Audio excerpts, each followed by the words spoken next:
আবারও মাথাচাড়া দিয়ে উঠেছে চিটফান্ড চক্র। লোন দেওয়ার নাম করে লক্ষ লক্ষ টাকা হাতিয়ে নেওয়ার অভিযোগ। গন্ডছড়ায় 4 এজেন্টকে হাতে নাতে ধরে পুলিশের হাতে তুলে দিলেন গ্রামবাসী।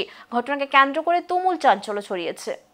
ত্রিপুরায় চিটফান্ড প্রতারণার ইতিহাস নতুন নয়। রোজভ্যালি সহ একাধিক চিটফান্ড সংস্থা কোটি কোটি টাকা গিলে রাতারাতি অদৃশ্য হয়ে গেছে।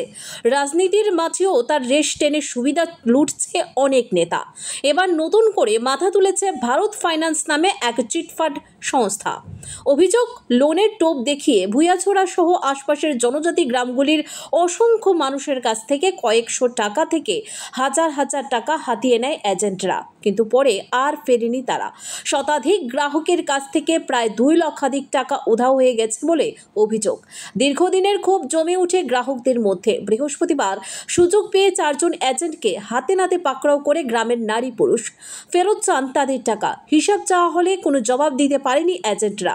উত্তেজনা ছড়ায় এলাকায়। একসময় গণধোলাইয়ের পরিস্থিতি তৈরি হলে খবর পেয়ে ঘটনাস্থলে পৌঁছে যায় রৈশাবাড়ি থানার পুলিশ ও টিএসআর। অবশেষে গ্রামবাসীরাই 4 জনকে পুলিশের হাতে তুলে দেয়।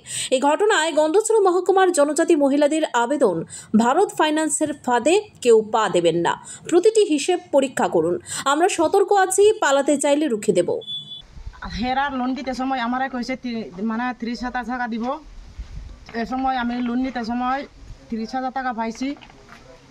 এরপরে আমার কাছে নিচে 2,000। তারা থাইনে কইছে মানে যে সময় লোন নিব এ সময় টাকাটা ফেরত দিয়া দিব আমারে। অগ্রিম টাকা নিচে 2,000, অগ্রিম টাকা নিচে 2,000। এ সময় গেছি লোন উঠাইছি, 30,000 দিছে, আমার টাকাটা ফেরত দিছে এ টাকা লইয়া 32,000। এ সময় আমার জামাই কিচ্ছু জানে না। এ সময় আইছি বাড়িতে আয়া সারা লোন হয়েছে 34,820 টাকা।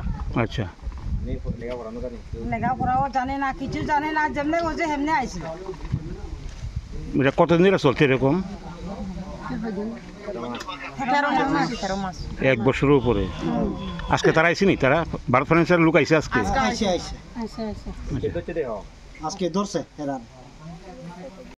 1 দশকেরও বেশি সময় ধরে চিটফান্ড প্রতারণার শিকার হয়েছে ত্রিপুরার গরিব মেহনতি মানুষ।